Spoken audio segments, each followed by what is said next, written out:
आज हम बात करेंगे डॉक्टर अल्लामा इकबाल के बारे में, जो कि आज़ादी से पहले हो चुके भारत के जाने माने शायर, फ़िलासफ़र और पॉलिटिकल लीडर थे। आज भी हम अल्लामा इकबाल को शायर मशरिक़ के नाम से जानते हैं और उनकी हर एक शेर, नज़्म और गज़लों को पढ़कर उन्हें याद करते हैं। अल्लामा इकबाल का बॉर्न 9 नवंबर 1877 में पंजाब के सियालकोट में हुआ था, जो कि फ़िलहाल पाकिस्तान का हिस्सा है।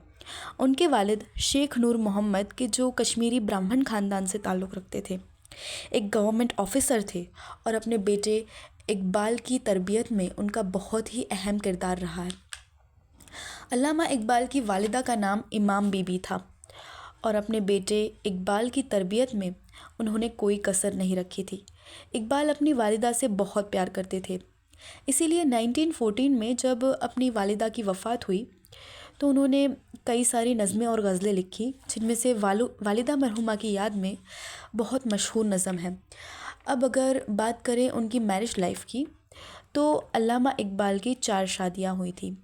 सबसे पहले ईयर 1895 में कि जब वो 18 साल के थे, उनकी शादी करीम बीबी से हुई, जो कि गुजराती ख़ानदान से बिलोंग करती थी। और करीम बीबी से उन्हें 2 बच्चे हुए, मिराज बेगम और आफ़ताब इकबाल।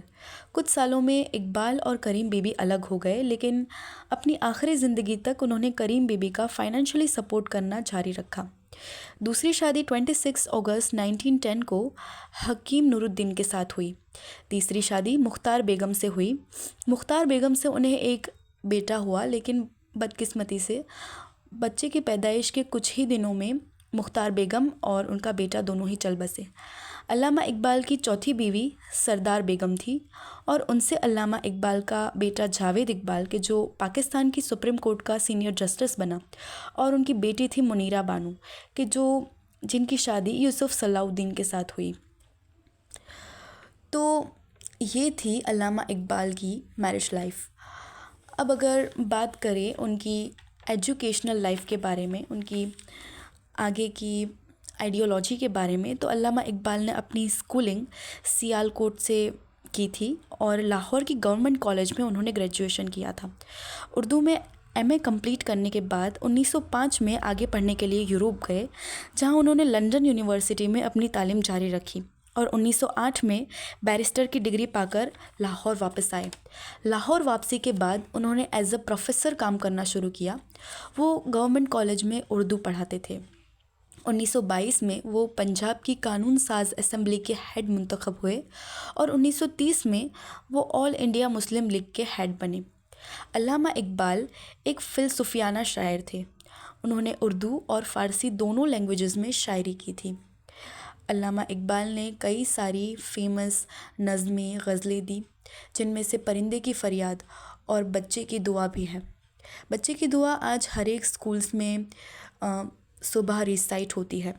इसके अलावा असरार खुदी, रमूज़ बेखुदी, पयाम मशरिक़, ज़बूर आज़म, बागे दरा, बाबे जिब्रील उनकी फ़ेमस क्रिएशंस हैं। इसके अलावा भी उन्होंने कई सारे शेर लिखे। उनकी इतनी काबिलियत की वजह से 1923 में किंग जॉर्ज 5 ने अल्लामा इकबाल को सर का टाइटल दिया और इसके अलावा भी उन्हें 5 अलग अलग अवार्ड्स मिले। अल्लामा इकबाल बस एक शायर नहीं थे, लेकिन एक लॉयर भी थे। लाहौर हाई कोर्ट में उनके 100 से ज़्यादा सॉल्व केसेस दर्ज हैं।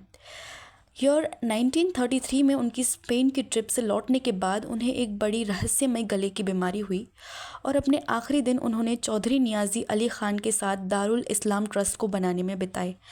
उनके आखिरी दिनों में वो कई बार लाहौर की फ़ेमस दरगाह अली हुजवेरी जाया करते थे और अपनी रूह को सुकून देने के लिए वो यहाँ आया करते थे। आखिर कई सालों की लंबी बीमारी के बाद अप्रैल 1938 में लाहौर में ही इकबाल की वफ़ात हुई। ये देखा गया कि अल्लामा इकबाल अपनी आखिरी सांसों में बाबा बुल्ले शाह की काफ़ी सुन रहे थे और काफ़ी सुनते हुए ही वो दुनिया से चले गए। तो ये थी अल्लामा इकबाल की life journey. Thanks for watching.